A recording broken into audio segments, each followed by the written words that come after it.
They spat on me the day they dragged me in chains through town.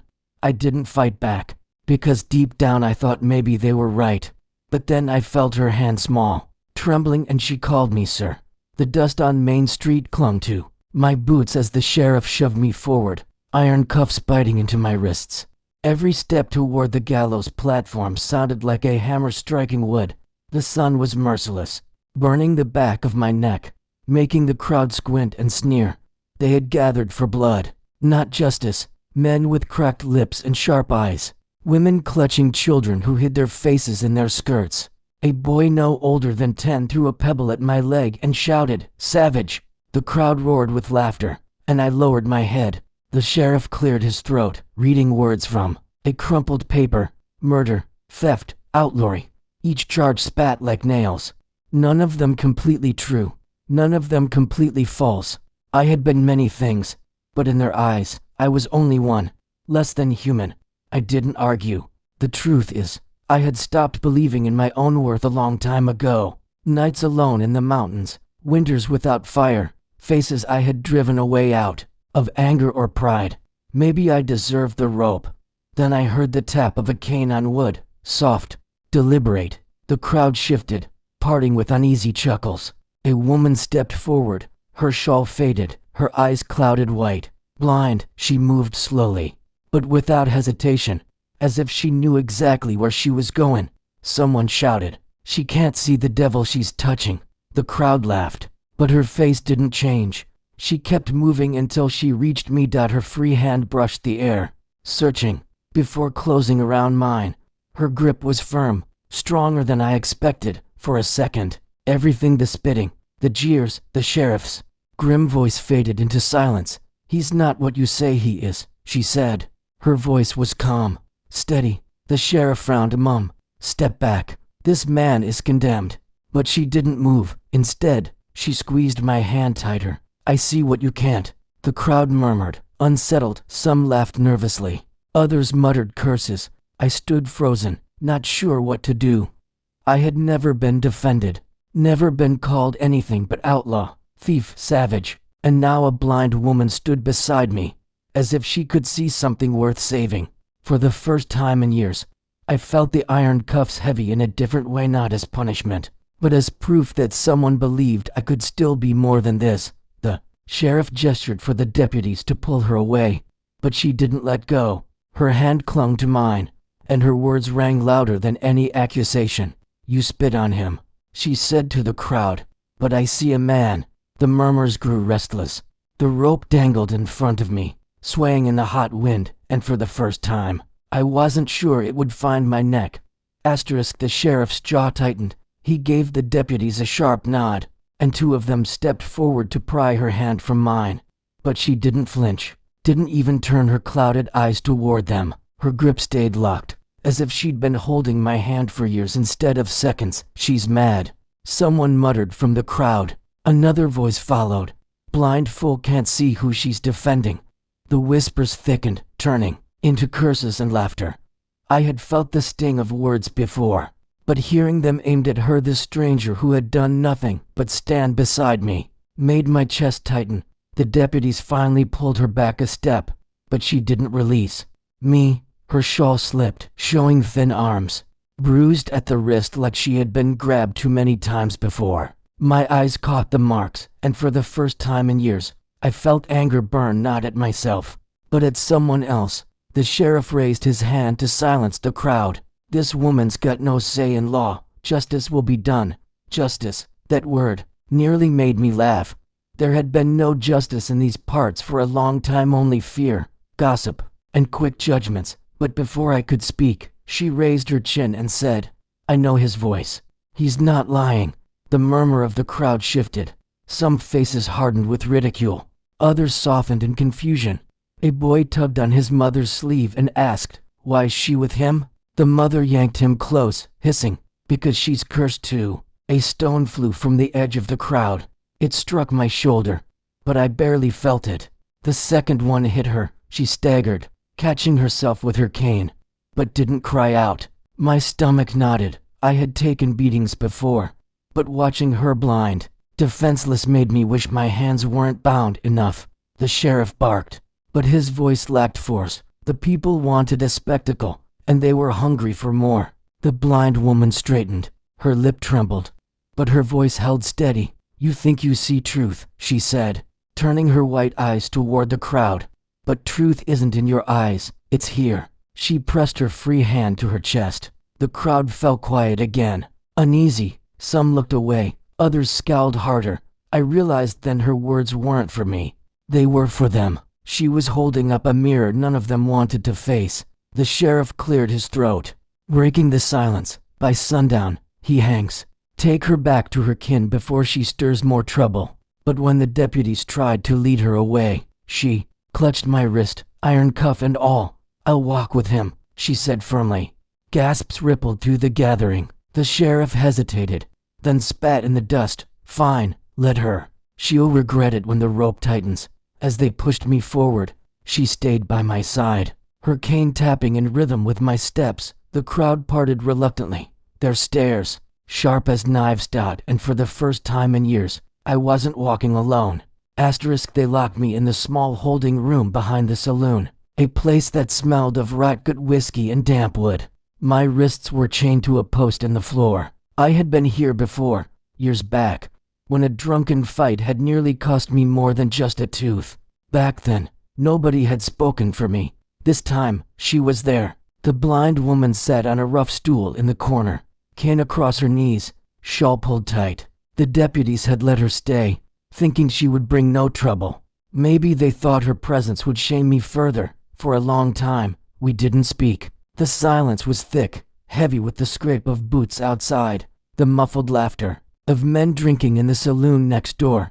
She sat still, breathing evenly, as if she could wait forever. Finally, I said, "You don't even know me." Her head tilted slightly, her cloudy eyes turning in my direction. "I know enough." I laughed bitterly. "You know what they call me? Killer, thief, savage." She didn't flinch. "Names don't scare me." I leaned forward, the chain clinking. As I pulled against it, "You should be scared. I've done things, ugly things, hurt people. Some of it I didn't choose, some of it I did. That's who I am." Her hands tightened on her cane, but her voice stayed calm.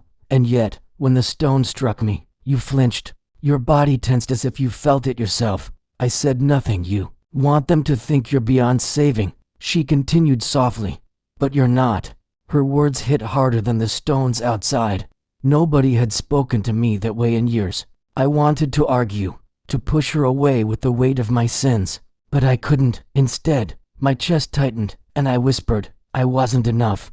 Not for my father, not for my brothers. They left me behind in the mountains like a dog." Her cloudy eyes turned downward, as if she could see the memory. "And I was left to," she said, "blind since birth. My father told me I'd never be wanted, never be a wife, never be worth the food I ate." When I heard the crowd today, I recognized the sound. It was the same words he used, just sharper, louder. For the first time, I felt her words as if they belonged to me. Betrayal wasn't just mine, it was hers too. The silence returned, but it was different now, not heavy, not accusing. It felt like something shared. Outside, boots stomped, and the sheriff's voice barked orders. Sundown was coming. The rope was ready. She leaned closer, her hand brushing mine again. "Don't give them your last breath as a guilty man. You're more than they say. Let me see you as you are." Her words lodged deep in my chest, stirring something I thought long buried. For the first time in years, I wanted to be seen. The sun slid lower, staining the sky red as if the earth itself wanted blood. The sheriff's men dragged me back into the open, chains rattling, the crowd already thick around the gallows. Their faces looked different now, more desperate than angry. The mood had shifted, like a storm about to break.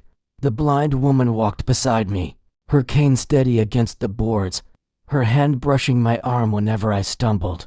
Whispers rippled through the crowd. Some cursed her, others crossed themselves. It was as if her defiance unsettled them more than my crimes ever had. The sheriff barked for silence. "This man is sentenced. Justice will be carried out." A hush fell until a gunshot cracked the air. The crowd screamed, scattering toward the edges of the square. A group of riders thundered into town, dust rising behind them. Bandits, faces covered, rifles raised. I recognized one of them by the scar across his jaw. Clay Mercer, a man I once rode with, before I'd walked away from his kind of killing. Out of the way, Clay shouted, his gun waving. That man's ours. He knows too much. The sheriff fumbled for his revolver, but the bandits fired again, forcing him to dive behind a barrel. The deputies panicked, some drawing weapons, others running. The townsfolk shrieked, ducking into alleys. I stood chained, useless, as Clay dismounted and strode toward me with a grin. Thought you could crawl out of the mountains and let these fools do our work for us? No. You hang on our terms. The blind woman moved in front of me, her shawl whipped in the wind, her cane planted firm. You won't touch him, she said. Clay's laughter was cruel, echoing over the chaos. What's this? His woman. She can't even see which way the bullet's coming. My chains clinked as I pulled hard, the cuffs cutting into my wrists. For the first time in years, I wanted to fight, not to save myself, but to shield her. The sheriff crawled out, revolver in hand, eyes darting. He's the town's prisoner, he shouted. Back off, Clay sneered. Then you'll all die protecting a savage. His words lit the fuse. The crowd gasped, some siding with the sheriff, others cowering. But it was the woman's voice that cut through it all. He's not savage, she said, steady as stone. He's a man who walked away from your kind. That's why you want him dead. Clay froze for a second, the truth in her words landing heavy. I had left him. Left the blood and the easy money, and he couldn't stand it. Rage twisted his face. He raised his rifle at her. Don't, I roared, the chain biting deep as I threw my body forward. The post cracked, and the cuff tore skin from my wrist. I didn't care. The only thought in my head was reaching her before the shot rang out. The rifle fired, the air split with thunder. The shot echoed across Main Street. But when I opened my eyes, she was still standing. The bullet had struck the post instead, splinters flying past her face. Clay cursed, fumbling to reload. Something in me snapped. With a roar, I wrenched free, blood spilling from my wrist as the chain cracked against the wood. The sheriff's deputies had scattered, the crowd cowering. But I lunged at Clay like the man I once was, the man I swore I'd never be again. We crashed into the dust. His rifle clattered away as my hands closed on his throat. For a heartbeat, I saw only red. The years of betrayal, the spit on my boots, the word savage burning in my ears. Then I felt her hand again, light on my shoulder. Don't, she whispered. Her voice cut through the rage. My grip loosened. I shoved Clay aside, gasping, staring down at him while he scrambled backward. The sheriff fired a warning shot into the air, and the bandits turned tail, spurring their horses and vanishing in a storm of dust. The square fell silent. All eyes were on me, still chained, bleeding, standing over a beaten man I could have killed but didn't. The sheriff approached slowly, revolver steady. He looked at me, then at her, then back at the crowd. Maybe justice ain't always what we think, he muttered. The murmurs spread. Someone whispered, he spared him. Another added, maybe the blind one was right. She stepped forward, her hand sliding into mine. He chose mercy, she said. That's more than most of you would do. The sheriff hesitated, then holstered his weapon, cut him loose. The deputies balked, but one by one, they obeyed, unlocking the cuffs. The iron fell from my wrists, and the weight left me trembling more than any rope could have. For the first time in years, I was free, not because I escaped, not because I fought, but because someone had seen me. The crowd slowly dispersed, shame in their eyes. No one spat this time, no one jeered. They left in silence, leaving me and her standing in the dust. I turned to her, unsure what to say. My throat felt raw. Why me? She smiled faintly, her white eyes clouded but steady. Because I know what it is to be called worthless, and I know what it means when someone proves them wrong. Her shawl slipped again, and I caught it before it fell. Gently, I placed it back over her shoulders. For a moment, we stood there, the evening sun dipping low, firelight flickering from the saloon lamps. The silence between us wasn't heavy anymore. It was something we shared, something almost warm. The sheriff gave us one last look, then tipped his hat. Go on, start fresh. Town don't own you no more. We walked away together, her cane tapping, my steps unsteady but free. The chains were gone, but it wasn't just iron I'd left behind. For the first time in my life, I felt like a man worth saving.